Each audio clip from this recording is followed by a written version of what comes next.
कई बार आए हैं, असंख्यों बार यहाँ आ लिए अपने प्यारे बच्चों को इस कष्ट से निकालने के लिए।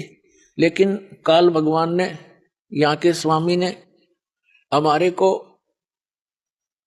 इस झूठे सुख की भांग प्या रखी है। इस भांग के नशे में हम परमात्मा को ना पहचान पाते हैं, ना अपने कष्टों को कष्ट जान पाते हैं। इस तत्व ज्ञान की रोशनी से यह भांग उतरेगी और ये नशा आपका कम हो जाएगा। रात को भी निद्रा आनी बंद हो जाएगी। परमात्मा की ये जो ज्ञान है, परमात्मा की महिमा आपको रह रह कर याद आओगी। जैसे किसी को टेंशन हो जाती है तो एक दिन आपकी ऐसी स्थिति हो जाएगी।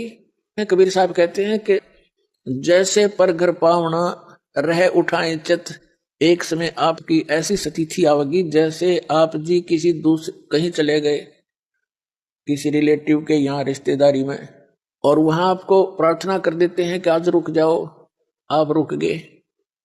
लेकिन आपको ये पता है कि यहां मैं ज्यादा समय का नहीं हूं। संत गरीबदास जी गांव छोड़ानी जिला झज्जर हरियाणा को परमेश्वर कबीर जी मिले थे। उनकी आत्मा को ऊपर अपने सतलोक धाम यानी सनातन परम धाम में ले गए थे। ऊपर के सर्वलोकों का अवलोकन कराकर वापस पृथ्वी पर छोड़ दिया था। उनको संपूर्ण अध्यात्म ज्ञान बताया था। उनका ज्ञान योग परमेश्वर कबीर जी ने ही खोला था। उसके आधार से संत गरीबदास जी ने गुरु की पहचान बताई है। जो सच्चा गुरु अर्थात सदगुरु होगा वह ऐसा ज्ञान बताता है कि उसके वचन आत्मा को आनंदित कर देते हैं, मधुर लगते हैं, क्योंकि वे सत्य ज्ञान पर आधारित होते हैं। कारण है कि सदगुरु चार वेदों तथा सर्व शास्त्रों का ज्ञान विस्तार से कहता है। यही प्रमाण परमेश्वर कबीर जी ने सूक्ष्म वेद में कबीर सागर के अध्याय जीव धर्म बोध में पृष्ठ 1960 पर भी दिया है। गुरु के लक्षण चार बखाना। प्रथम वेद शास्त्र को ज्ञाना, दूजे हरि भक्ति मन कर्मा, तीजे समदृष्टि करि जानी, चौथे वेद विधि सब कर्मा, ये चार गुरु जानो मर्मा। सरलार्थ है कि कबीर परमेश्वर जी ने कहा है कि जो सच्चा गुरु होगा ना, उसके चार प्रमुख लक्षण होते हैं। पहला लक्षण होता है वो सब वेदों और शास्त्रों को ठीक से जानता होगा। दूसरा, वह स्वयं भी भक्ति मन कर्म वचन से करता है, अर्थात उसकी कथनी और करनी में कोई भी अंतर नहीं मिलता।